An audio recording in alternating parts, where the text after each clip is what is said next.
रहमतुल्लाहि व बरकातहू। Walaikum assalam warahmatullahi wabarakatuh. My last peace, mercy and blessing be upon you.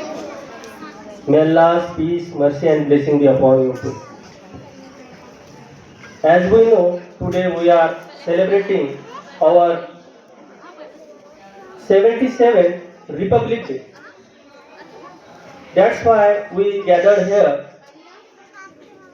It is opportunity for our institute and even for me to share my thoughts with you. और मैं इसके साथ हिंदी में बात इसलिए करना चाहूँगा कि मेरी बात वो सब तक पहुँचे, मतलब हर किसी को ये चीज़ समझ आए। इसलिए मैं आगे की बात मेरी हिंदी में करना चाहूँगा। कुछ बच्चे जो हैं उम्र से छोटे हैं, जिनको ये बातें समझ में नहीं आएंगी, पर इंशाल्लाह आगे चलकर समझ में आएंगी। और कुछ जो पेरेंट्स हैं, जो छोटे बच्चों के पेरेंट्स हैं, उनकी ये समझ में आएंगी। क्या हुआ कि 26 नवंबर 1949 को हमारा भारत का आईन लागू हुआ। ठीक है, अब तब से इतना वक्त गुजर गया कि उसके बाद 26 जनवरी आई। 26 जनवरी से वो लागू हुआ सभी लोगों के लिए। हमने पहले उसको एडॉप्ट किया अपने लिए, मतलब हमारे लिए हमने ले लिया उसको कि हम ये अभी इससे हमारा कानून कायदा करेंगे। और 26 जनवरी से हमने उसको सबके लिए प्रॉपरली यूज किया है कि भाई हमारे कायदे कानून या सब चीजें जो है हमारे हक, वो सब चीजें इसके जरिए चलेंगे।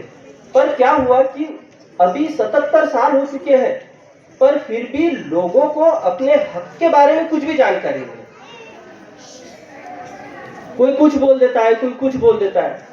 इवन हमारा जो आईन है, मतलब हमारा कॉन्स्टिट्यूशन, हमको हर चीजों के अधिकार देता है। इक्वालिटी का अधिकार देता है, समानता का, मतलब हिंदू मुस्लिम यहाँ पर जितनी भी कम्युनिटी है, कास्ट है, सब एक है। एजुकेशन का अधिकार देता है, शिक्षा का अधिकार देता है। हम सभी के लिए शिक्षा, अभी तक तो यह है कि 14 साल के बच्चों के लिए शिक्षा अनिवार्य कर दी गई है। अनिवार्य मतलब हर किसी को पढ़ाना ही है और यह बहुत जरूरी है। पर क्या हुआ कि समाज बस चल रहा है अपनी धुन में, इसको बाकी चीजों से कोई लेना देना नहीं। हमारे अधिकार कहाँ पर लिखे हैं ये हमको पता नहीं। बच्चे छोटे हैं, जो अभी हमने अपना फ्लैग होस्टिंग से पहले एक चीज पढ़ी गई, जिसको इंडियन कॉन्स्टिट्यूशन पढ़ा गया, हमारा भारत का आईन, संविधान जिसे बोला जाता है। उसी में सभी चीजें डिक्लेयरली कही दी गई है। उसको आर्टिकल 13 कहा जाता है और वही हमारा अधिकार है। आप किसी भी पुलिस स्टेशन में जाइए, किसी भी जगह पर जाइए, किसी अधिकारी के पास जाइए और वो आपसे पूछता है कि ये आपको हक कौन देता है, तो बोलिए कि हमारा आर्टिकल 13 ये हमारा अधिकार हम सबको देता है। ये बच्चों को भी ध्यान रखने वाली बात है और यहाँ तक कि बड़ों को भी ध्यान रखने वाली बात है। 26 जनवरी सिर्फ मनाना नहीं है। आ गए, यहाँ पर आए, बच्चों ने स्पीचेस दी, कल्चरल एक्टिविटीज हो गई, हमने तालियां बजा दी, वाह कर दी, हमारे बच्चों की वाह कर दी, हो गया, चले गए। ये इसका मकसद नहीं है। हर साल ये चीज दिखाती है कि आजादी कितने मुश्किलों से हमने हासिल की, इसलिए वो झंडा धीरे धीरे धीरे धीरे ऊपर जाता है। 15 अगस्त के दिन जो झंडा है नीचे से ऊपर जाकर फहराया जाता है। और जिस दिन हमने हमारी ताकत पूरी दुनिया को दिखाई, उस दिन 26 जनवरी को झंडा ऊपर ही फहराया जाता है। ये इसमें फर्क है। ये चीजों को हमको समझना है, हमको इन चीजों की तरफ ध्यान देना है।